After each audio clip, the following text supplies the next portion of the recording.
I'm about to narrate the story of an amorphous entity, a non-human being who can change and adapt her form according to the environment she's in.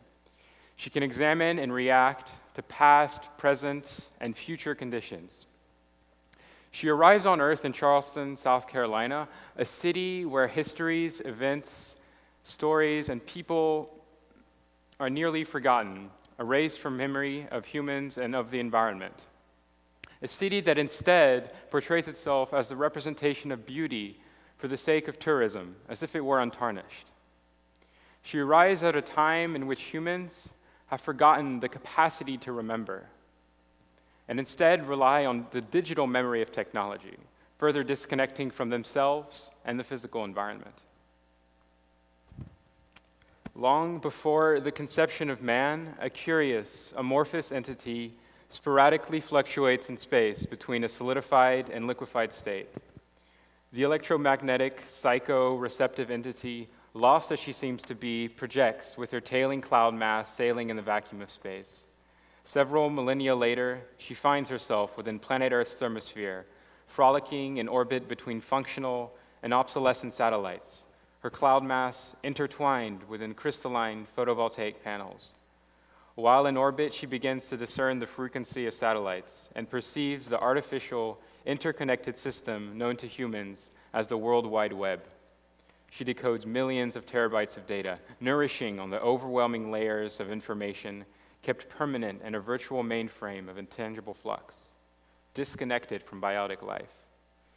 Absorbing the spewing data, Amorphous gradually becomes transparent and loses the ability to maneuver.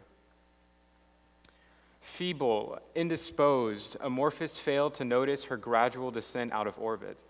As Earth's gravitational pull fully catches her body, she begins to exponentially plummet through the sequence of Earth's atmospheric layers. At inconceivable speeds, her transparent skin stretches for several miles to the highest point of its elasticity, on which is projected artificial data emitted from the land below. At a few thousand feet in the air, Amorphous continues to slip through the atmosphere, scanning the horizon as she approaches the peninsula city, familiarly known to humans as Charleston, South Carolina.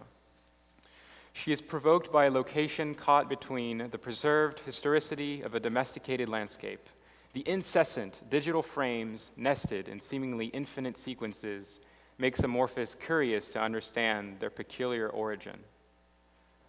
Earth Year 2016, humans on Earth are becoming increasingly dependent on nourishing themselves through the gratification from cyberspace. Ongoing research is exponentially occurring on virtual reality. Amorphous lands on Earth and begins an investigation of the park's surface through transparent solidification. Upon arrival on the surface of the park, Amorphous lands where the source of her gathered data, clouded in her mind, is emitted in the largest of quantities. She gathers her tailing cloud mass and shrinks into a transparent, solidified state.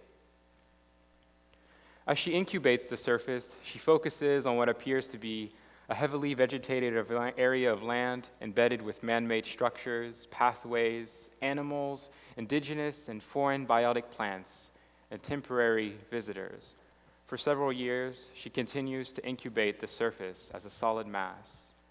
These humans are obsessed with seeing and the quest to document. To what extent do they perpetuate in a digital void? Multi-positioning of these human bodies in front of their lens. She notices the human will alter their form for digital inscription along with other humans, trees, flowers, and green landscapes. Humans siphoning through filters and facial recognition software as catalog data. Why is artificial data generated by these mortal entities freezing a perspective of their life and their environment and time? Her surface cracks. Is virtual and tangible data all there ever will be, all there ever was for these humans? Her form, once solid, billowing glass, fragments into infinite entities. Earth Year 2032. Amorphous begins to liquefy in an attempt to find life in the park's layers of abiotic traces. The cyberworld virtual reality system initiated by a combination of major software companies has launched. Amorphous emits waves of electromagnetic radiation, disabling all electronic devices and communication in its vicinity. Amorphous' fragmentation on the landscape, horizontally and vertically through the ground, allows pieces of her dispersed entity to fluidly discover beyond the surface plane as she descends within the earth, absorbing residual matter. Her gathered data, informing her the landscape's current state, is formally associated with Hampton Park. She puts aside, however, the uninclusive, biased nomenclature describing the area of land.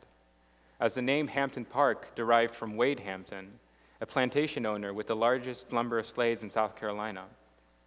Much of the park's history is benign to its visitors, with the exception of historians and followers who have studied or know the subject of its metamorphosis through written and personal accounts.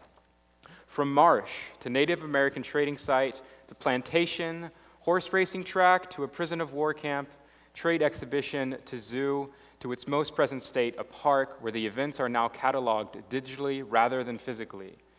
Though the earth trees grow rings, the leaves change colors, humans born then die into someone new, Amorphous cries, her pulsating tears of electromagnetic radiation permeate throughout the landscape, ceasing all manifestation of electronic technology and communication. Earth year 2064, humans have merged into the cyber world. Over the last few decades, the park's use has dwindled as the inability to use electronic devices has made it an unfavorable space. The government has quarantined the park. Amorphous alone begins transforming into the earthly matter above and below the surface. Amorphous' confusion and sadness for continual erasure of the past is a feeling derived from a combination of distinct separation from physical and artificial data. Intangible architecture, humans plugged into an infinite virtual reality. The city's physicality has disappeared. Amorphous remains alone. Above and below the surface of the park, she prepares her form to show the humans the changes they have forgotten. Erecting the marshes, disjointed sky bridges, corroding surfaces, receptive surfaces, a biosphere of trace and fluctuation. Earth year 2128. A malfunction in the sector within Hampton Terrace has liberated several humans from the cyberworld virtual reality system. Falling upon the creation of Amorphous, the humans are submitted to an ulterior perspective other than their accustomed virtual reality dwelling. Amidst the preserved sublime contained within the horizontal surface, Amorphous naturally solidifies. Exhibiting multiple cycles of change, the park is now present with an ambiguous Turanian form. Virtual human farms in the distance, the intangible landscape disconnected from man. From within, the park, the last remaining vessel of human trace and buildable memory. Over time, Amorphous speculates her own being will be subjected to another metamorphosis. For nature to invade it, for animal to inhabit it, for humans to once again destroy it.